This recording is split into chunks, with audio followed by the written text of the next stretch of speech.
and welcome to my channel. My name is Elizabeth and I'm here to share all of my bike and travel adventures with you. I will share how I prepare the trips and what I learned on the way. This video and the next ones are focused on preparing my bike trip to Berlin. I'm really excited, I hope you are as well, and you will join me on this journey.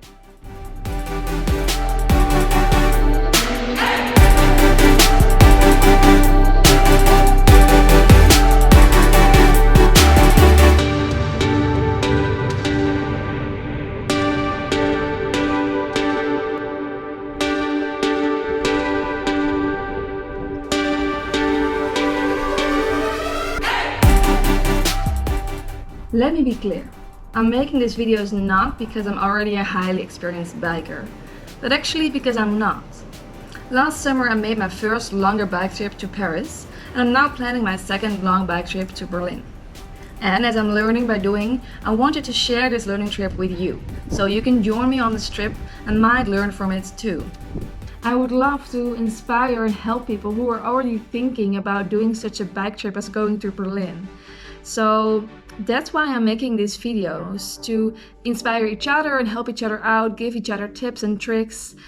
So yeah, that's just why I'm making this video. In this video I will share my experiences of my bike trip last summer and also why I want to do such a trip again.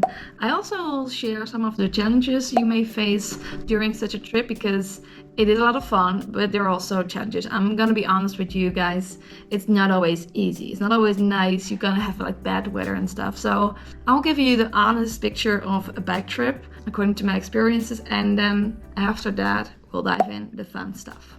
Starting with the challenges. Why you should not go on a bike trip to Berlin or to any place at all.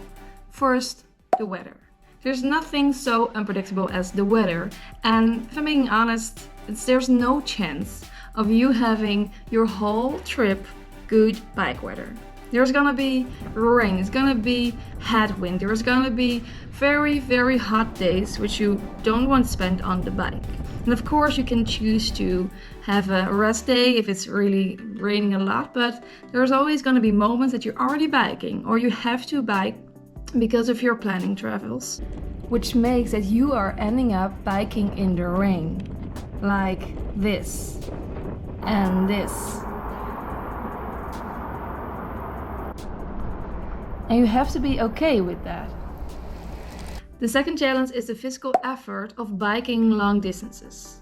However, you can adjust your bike planning, your distances you ride every day, according to your own preferences and what your body can handle. And of course, you can also train before you start with your trip. The third thing that people might see as a challenge, and which is also considering just solo traveling in general, is that you're on your own. So if there are problems, you have to solve it by yourself. And if there are decisions to make, whether it's about where to stay at night or where to eat or how to prepare things, you're on your own. And every decision you have to make yourself. So that can be kind of tiring as well. I also enjoy it a lot, but yeah, it's a new thing if you're not used to travel by yourself. Besides these three challenges, which for me personally are the three main challenges when I'm going on a solo bike trip, besides these, there are also a lot of fun, amazing, lovely things when going on a bike trip. And that's what I'm going to talk about next, the fun part of biking on your own.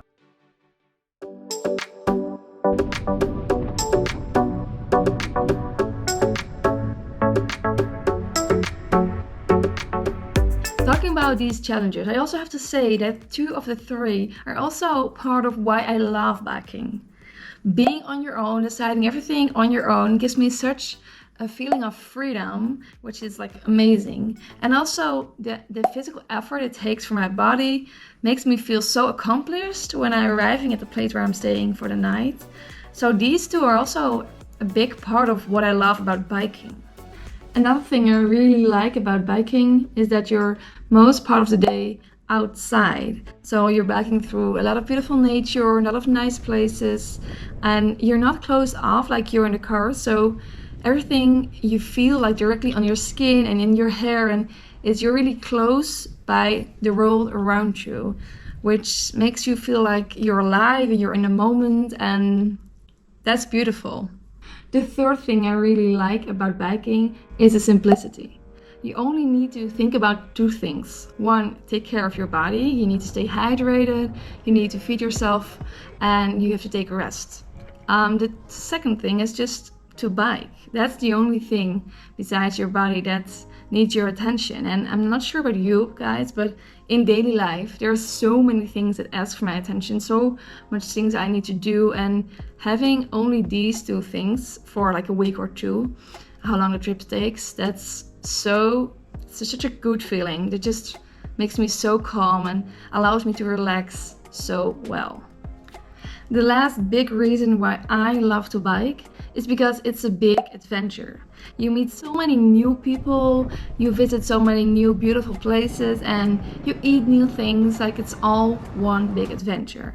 And doing it by yourself also empowers you like so much. I always feel so empowered when I literally and metaphorically find my own way with my bike. It's just an amazing feeling. That was it for this first video. Thank you for watching. I hope you guys liked it. If you did, please give me a thumbs up and subscribe to my channel. And the next videos I will dive into how I prepare for my bike trip to Berlin. So if you have any questions or topics that you would like me to address, please leave a comment down below and I will get back to it.